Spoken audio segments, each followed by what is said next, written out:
znate kako, ja se držim uvek one devize, najlakše je kritikovati.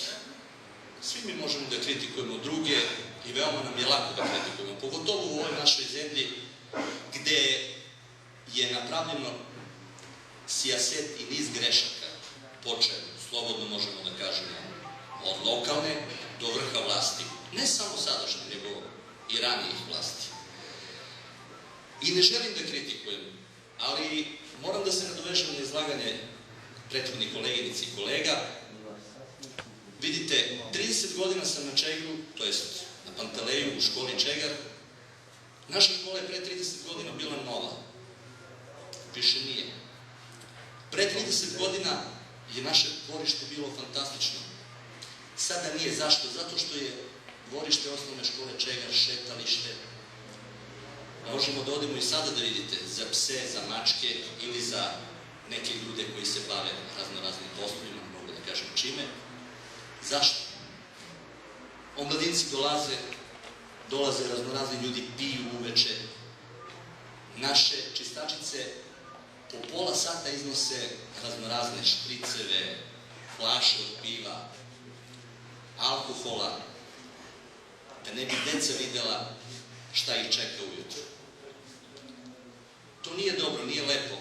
Ja ne želim da opravdam te ljude.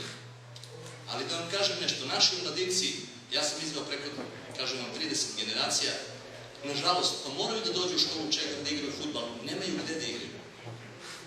Mi nemamo program za mlade da im kažemo i da im pokažemo šta treba da rade. Nemamo program ni o poslu, a kamoli o korišćenju slobodnog vremena. Nažalost, moram da se dotaknem toga. Pre 3 godine je napravljena famozna balon sala, uloženo preko 100.000 evra, koja i dan danas ne radi. To je samo jedna od niza grešaka sadašnje vlasti. Biću konkretan. Treba da znate da je gradska opština Pantelej i grad Niš jedna od 70 destinacija na svetu sa kulturno-istorijskim i turističkim nasleđem.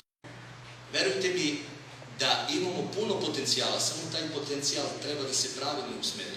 I zbog toga ću ja, normalno, zajedno sa svim kolegama i koleginicama, a na čelu sa poštovanim generalom Momčilom Stojanovićem,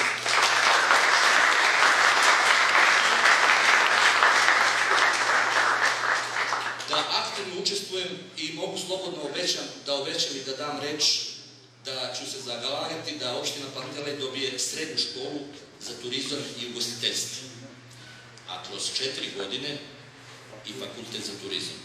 Ako Bog da, to